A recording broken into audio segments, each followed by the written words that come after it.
వేదవతిని అయితే నర్మదా, ప్రేమ అయితే మాట్లాడుతూ ఉంటారు. మామయ్యని ఎలా అయినా ఒప్పించాలి అనైతే అంటూ ఉంటారు. శ్రీవల్లి ఏంటి వీళ్ళు మాట్లాడుతున్నారు అని చెప్పేసి అయితే లోపలికి వస్తూ ఉంటుంది. శ్రీవల్లి లోపలికి రాగానే మాటలు ఆపేసి వాళ్ళు ఏదో పని చేస్తున్నట్లుగా నటిస్తూ ఉంటారు ముగ్గురు. ముగ్గురు అలా నటించేసరికి వీళ్ళు ఏదో దాస్తున్నారు అనైతే అనుకుంటూ ఉంటుంది. వేదవతి కూడా అలా చూస్తూ శ్రీవల్లి వెళ్ళిపోయేసరికి నా వల్ల కాదు అని అనేసరికి లేదు నీ వల్ల అవుతుంది అత్తయ్య అనైతే అంటూ ఉంటుంది. లేదు వీళ్ళు ఏదో కానీ మాట్లాడుతున్నారు నా గురించేనే అని అయితే శ్రీవల్లి అయితే అనుకుంటూ మళ్ళీ స్పీడ్గా లోపలికి వచ్చేస్తూ ఉంటుంది. ఇక నర్మద అయితే వేదవతిని బ్రతిమలాడుతూ ఉంటుంది. అలా రాగానే ఒక్కసారిగా అందరూ మళ్ళీ కామ్ అయిపోతూ ఉంటారు.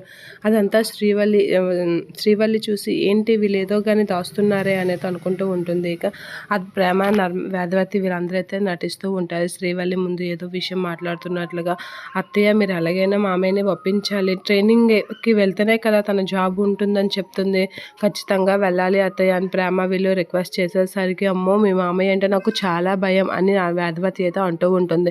అదేం కాదు ఆయనకే మీరు నువ్వంటే భయం, నేను చాలాసార్లు చూశాను అని నర్మద అంటూ ఉంటుంది. ఏంటమ్మాయి అని అంటూ ఉంటుంది వేదవతి. అవును అత్తయ్య అనేది అంటూ ఉంటుంది. ఇక ప్రేమ నర్మద వాళ్ళైతే అలా కూర్చొని అత్తయ్య చూడు మామయ్యకి చెప్పడానికి ట్రై చేస్తున్నారు అనేది అంటూ ఉంటుంది. ఇక వేదవతి అయితే రామరాజ్కి ఏదో చెప్పడానికి ట్రై చేస్తూ ఉంటుంది.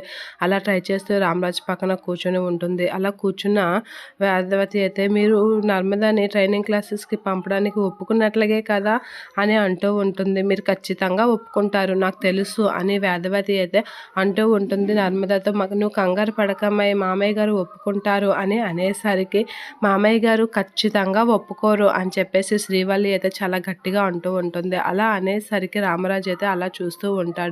శ్రీవల్లి అలా అనేసరికి నర్మదా, ప్రేమ, వేదవతి వీళ్ళైతే షాక్ అయ్యి అలా చూస్తూ ఉంటారు. ఇదేంటి ఈ అమ్మాయి ఎలా అనేసింది అని అయితే షాక్ అయ్యి అలా చూస్తూ ఉంటారు. ఖచ్చితంగా మామయ్య ఒప్పుకోరు అని అనేసరికి నర్మద అయితే చాలా ఫీల్ అవుతూ ఉంటుంది.